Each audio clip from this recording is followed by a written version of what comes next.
सपना जैसे सच लगते, जब जब देखूं तोर नयन। होले होले धुन बजे, दिल तोर नाम सजे, आज के ये मीठे पल जिंदगी।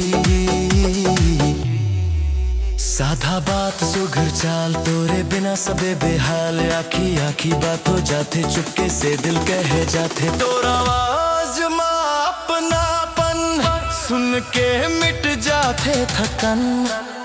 एक नजर जब मिल जाते, मोर दुनिया सज जाते। हाथ धर ले धीरे से, कदम मिला ले मेरे से। ना जल्दी ना कोई डर, बस तोर संग मोर सफर। तोर हंसी माँ बस के मोर मन, तोरे संग झूमे हर क्षण। एक कदम आगे एक कदम पास, प्यार भरे ये मीठे एहसास।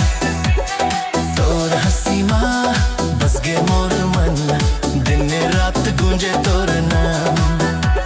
साधा नाच सच्चा प्यार, तोरे संग मोर संसार।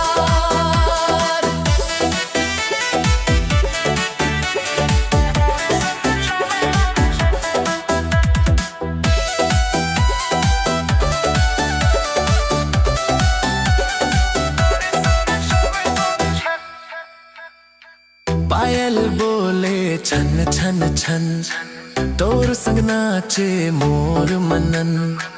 खुला गगन नर्म हवा, प्यार के खुशबू हर दफा।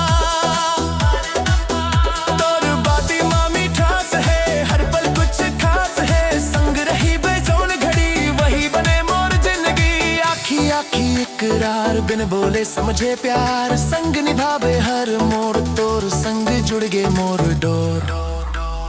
तोर हंसी माँ बस गे मोर मन, तोरे संग झूमे हर क्षण। मन के लय माँ कदम मिला, प्यार बने ये सिलसिला। तोर हंसी माँ बस गे मोर मन, हर पल लागे सपना सा। साधा जीवन मीठा नाता, तोरे नाम मोर हर बाता।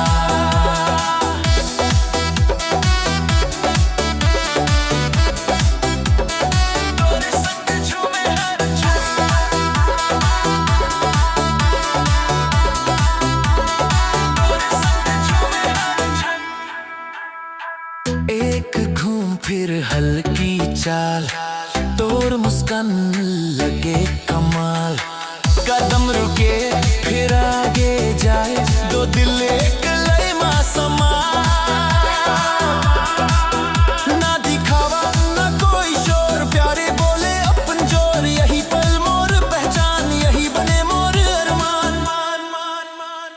तोर हंसी माँ बस गे मोर मन, तोरे संग बीते हर क्षण। जिंदगी भर